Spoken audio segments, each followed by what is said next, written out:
Good morning and welcome back to your weekend unboxing here on Gaming with ADHD, where today we're going to be taking a look at the Evil Horde expansion for the Masters of the Universe board game Clash for Eternia. Now, this is the second expansion for the core game. It focuses on the antagonists for the She-Ra and the Princess of Power series of the cartoon and the toys, and features Hordak and his minions. Now, this is a set of characters that I'll be honest, I know very little about. I did not watch He-Man as a kid. I also didn't watch She-Ra as a kid, and my sister wasn't really into it either. So, honestly, what I know of it is really only what I've run into as an adult. So, at this point, basically, we're just going to open this up, take a look at the contents, and I'll just kind of give you my first impressions as far as the miniatures and, how I think it'll fit in with the actual board game. But before we get started, do make sure you're subscribed to the channel. I try to put out a few videos each week covering all sorts of tabletop gaming content. Whether it's board games, miniatures, card games, or anything in between. And I'd love for you to come along and see what we have to share. So, that out of the way, let's take a look. All right, so first off, we do have the box. It is basically, it's just going to be miniatures and the cards needed to play the game. So on the back, we can actually see the different characters that we have.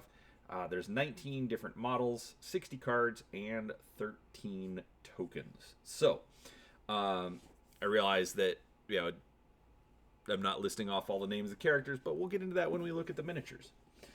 Overall, again, I like the art, the presentation for this game. They're definitely hearkening back to the original roots, but with, some modern stylings.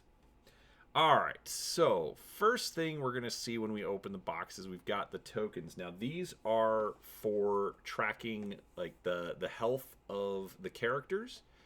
In addition, these are going to be terrain. I'm not exactly sure what kind of terrain, but we'll see that once we get the cards open.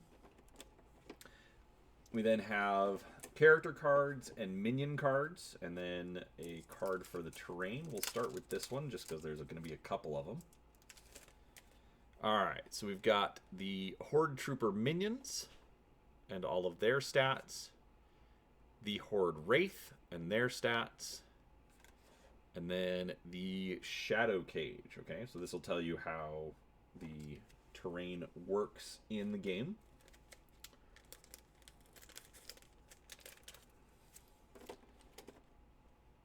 Alright, let's open up the cards. We'll save the miniatures for last.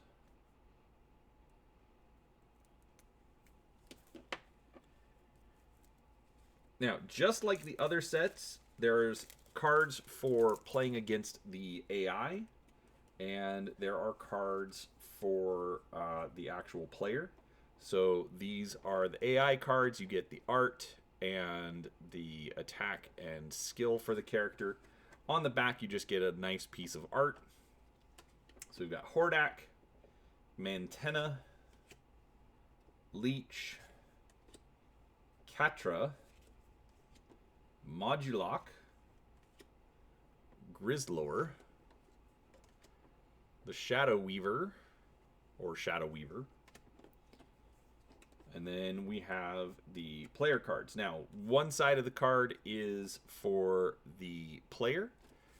The opposite side is for the controller. So essentially you have three different versions of each character, depending on which type of game you're playing and which side of the game they're on. But overall, I really, really like the art. They've really hit it out of the park with these. I've been happy with all of the art in this game. We then have Hordak on his mount, Mantisar.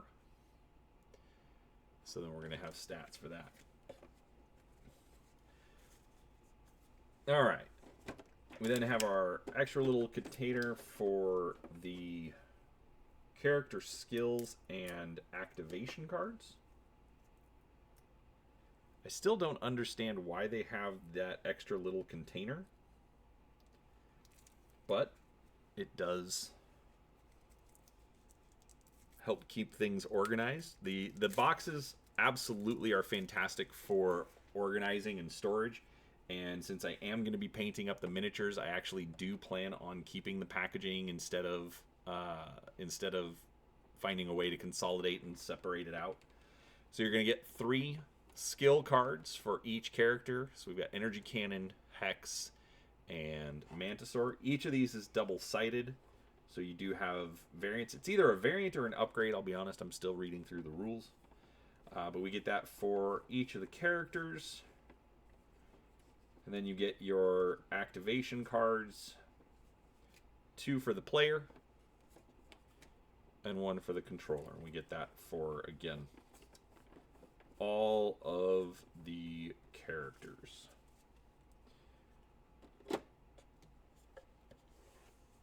All right. Let's take this off and take a look at our miniatures. Alright, so first off, we've got the Horde Troopers.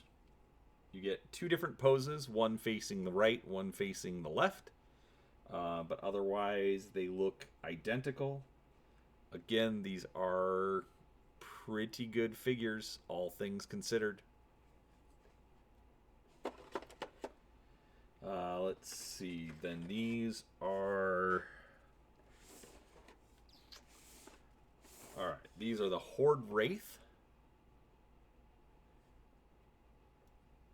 So, early on, the miniatures used to be a very soft PVC. These almost feel like regular model plastic. They're really good detail. Not sure if you can see that little bit of text, or I'm calling it text, there on the shoulders, or at least like scroll work or something. We've got Leech with his suction cup hands to stick to windows, although I don't think these will work for that. Modulok, 2 heads, 3 legs.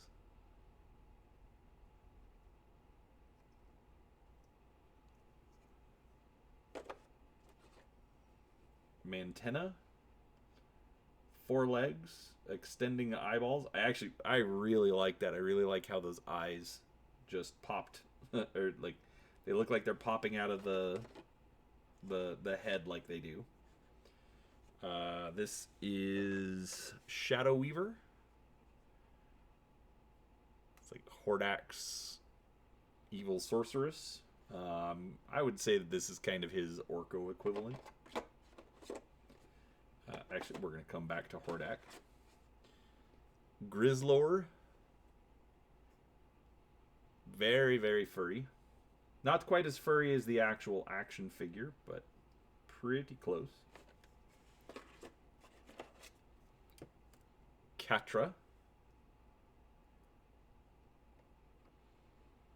The mask is done really well. Still really well detailed.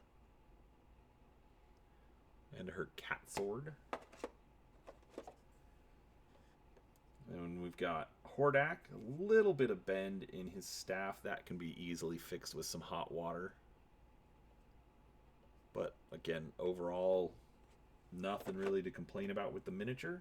And then we've got Hordak on Mantisaur. So, a little softer plastic, but no real complaints, to be honest with you. So that's it. That is the contents of the Evil Horde. So the second expansion for He-Man and the Masters of the Universe board game. I hope you enjoyed it. If you did, let me know. Have you played with it? Have you used it? What are your favorite characters? Keep in mind, these can be used to swap out for Skeletor and his minions, or combine to make your own unique force. But, you know, overall, it's a good selection of miniatures and pretty happy with it. So thanks for watching. I hope you enjoyed it. If you did, do make sure you're subscribed to the channel for that future content. Also, we do have links down below to Facebook and Twitter where you can sign up to follow us for announcements when new videos come out. But other than that, thank you so much for watching, and we will talk to you next time.